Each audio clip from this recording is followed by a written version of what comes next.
বাংলাদেশটা কি মবের মুল্লুক হয়ে গেল কিনা? মবের মুল্লুকই যদি না হবে, একদিনে 2 জন মানুষকে কিভাবে পিটিয়ে হত্যা করে বাংলাদেশের 2টি শীর্ষস্থানীয় পাবলিক বিশ্ববিদ্যালয়ের শিক্ষার্থীরা।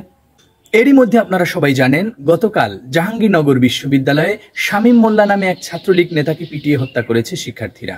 এবং গত রাতে ঢাকা বিশ্ববিদ্যালয়ের ফজলুল হক হলে মানসিকভাবে বিকারগ্রস্ত একজন মানুষকে পিটিয়ে হত্যা করেছে ওই হলের শিক্ষার্থীরা। 2টি পাবলিক বিশ্ববিদ্যালয়ের শিক্ষিত শিক্ষার্থীদের দ্বারা এমন মব জাস্টিস ভবিষ্যৎ বাংলাদেশের কি বার্তা দেয়? কারা এসব হত্যাকাণ্ড পরিচালনা করছে এবং কি তাদের উদ্দেশ্য? এবং বিশ্ববিদ্যালয় প্রশাসনই বা কি করছে যে এমন 2টি হত্যাকাণ্ড একই দিনে 2টি বিশ্ববিদ্যালয়ে ঘটে গেল? এসব প্রশ্ন খুব জরুরি। বলা হচ্ছে নতুন করে বাংলাদেশ বিনির্মাণের কাজ চলছে। সেই কাজ চলার শুরুতেই এমন সব ঘটনা কি বার্তা দেয় এদেশের মানুষের মনে? এসব নিয়েই আজকে কথা বলব।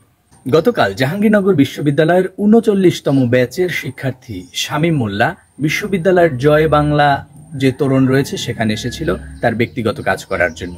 এই শামীম মোল্লাকে দেখা মাত্র বিশ্ববিদ্যালয়ের কয়েকজন শিক্ষার্থী সেখানে জড়ো হয় এবং তার উপর হামলা করে। তার অপরাধ কি? তার বিরুদ্ধে ওই শিক্ষার্থীদের অভিযোগ যে শামীম মোল্লা বিশ্ববিদ্যালয়ের শাখা ছাত্রলীগের সাংগঠনিক সম্পাদক হিসেবে দায়িত্ব পালন করছিলেন এবং 15ই জুলাই জাহাঙ্গীরনগর বিশ্ববিদ্যালয়ের শিক্ষার্থীদের উপর যে ছাত্রলীগের হামলা ঘটেছিল উপাচার্যের বাসভবনের সামনে, সেখানে সামনে থেকে নেতৃত্ব দিয়েছিলেন এই শামীম মোল্লা। সেই অভিযোগের ভিত্তিতে শামীম মোল্লাকে উপর্যুপরি মারধর করা হয় এবং একরকম গণপিটুনি, যাকে বর্তমান সময়ে বলা হচ্ছে মব জাস্টিস, সেটি তার উপর কায়েম করা হয়। এবং পরবর্তীতে বিশ্ববিদ্যালয়ের প্রক্টোরিয়াল টিম এসে শামীম মোল্লাকে উদ্ধার করে নিরাপদ স্থানে নিয়ে যায়। সেখানে শামীম মোল্লার উপর আর এক দফা চড়া হয় শিক্ষার্থীরা এবং তাকে বেধড়ক মারধর করে হল প্রশাসন এবং বিশ্ববিদ্যালয় প্রশাসনের সামনেই। পরবর্তীতে দেখা যায় পুলিশকে ডেকে বিশ্ববিদ্যালয় প্রশাসন শামীম মোল্লাকে পুলিশের কাছে হস্তান্তর করে এবং পুলিশ তাকে গণস্বাস্থ্য হসপিটালে নিয়ে যায়। গণস্বাস্থ্য হাসপাতালের চিকিৎসকরা তাকে মৃত ঘোষণা করে। কেউ কেউ বলছেন মারধরের পরে শামীম মোল্লা হেঁটেই পুলিশের ভ্যানে উঠেছিলেন এবং হাসপাতালে নেওয়ার পরে ডাক্তার মৃত ঘোষণা করলেন। তাহলে শামীম মোল্লা কি পুলিশ ভ্যানে মারা গেলেন নাকি শিক্ষার্থীদের মারধরের ফলেই মারা গেলেন? এই প্রশ্ন যেমনই হোক না কেন, শিক্ষার্থীরা যে শামীম মোল্লার উপর একটি মব জাস্টিস কায়েম করেছে এটি অস্বীকার করার কোনো উপায় নেই এবং বিশ্ববিদ্যালয় প্রশাসন এক্ষেত্রে সফলতার পরিচয় দিতে পারেনি। এটি প্রশাসনের একটি ব্যর্থতাই বলবো।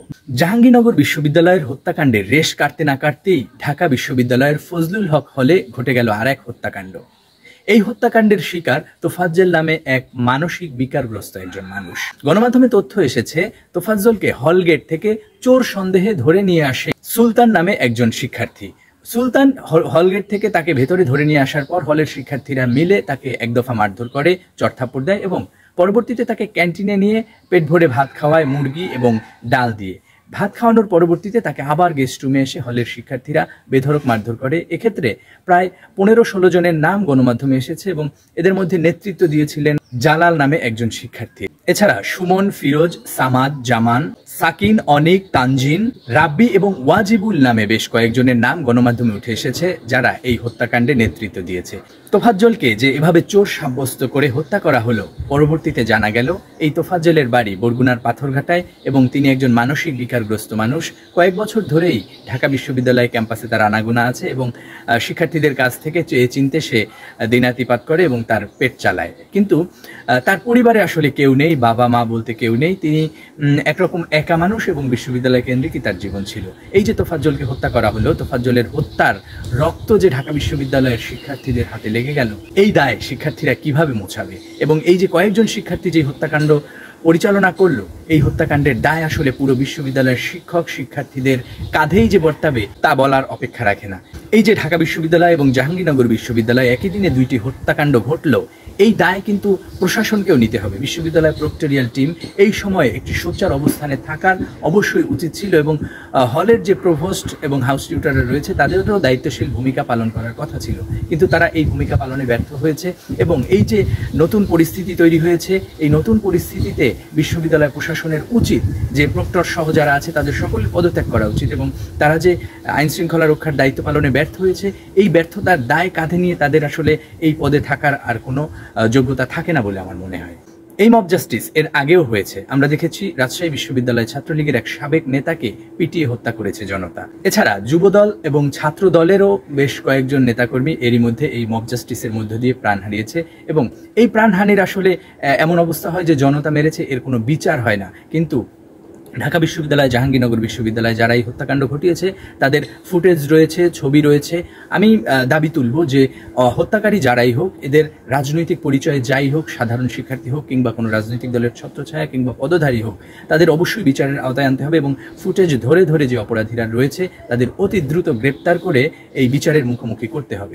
বেশ কয়েক বছর আগে যে দেখেছি বুয়েটে আবরার হত্যাকাণ্ড ঘটিয়েছে ছাত্রলীগের নেতাকর্মীরা, তাদের অনেকেরই কিন্তু বিচারের মুখোমুখি হয়েছে এবং তারা বর্তমানে কারাগারে রয়েছে, অনেকের ফাঁসির আদেশ হয়েছে, কার্যকর হয়নি।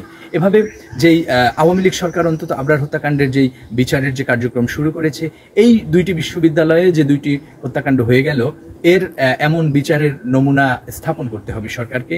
এটি বর্তমান সময়ের বাংলাদেশের পরিস্থিতি নিয়ন্ত্রণে নিয়ে আসার জন্য সরকারের অবশ্যই কর্তব্য বলে আমার মনে হয়। আর কথা বাড়াবো না, তবে একটি দাবি তুলব, যদি কেউ অপরাধী হয়, অপরাধীর শাস্তি হবে, বিচার হবে আইনি প্রক্রিয়ার মধ্যে দিয়ে। এভাবে মব জাস্টিস কিংবা আইন হাতে তুলে নেয়ার মধ্যে দিয়ে কারো বিচার করার চেষ্টা করা হলে বাংলাদেশ স্থিতিশীল অবস্থায় ফিরতে পারবে না, বরং নতুন করে একটি নৈরাজ্যকর পরিস্থিতির দিকে পড়তে হবে, যা আমরা কেউই চাই না। শেষ পর্যন্ত আমার কথা শোনার জন্য আপনাকে ধন্যবাদ জানাচ্ছি। গল্পে খবরের আয়োজন ভালো লাগলে চ্যানেলটি সাবস্ক্রাইব করে রাখার জন্য আহ্বান জানাচ্ছি।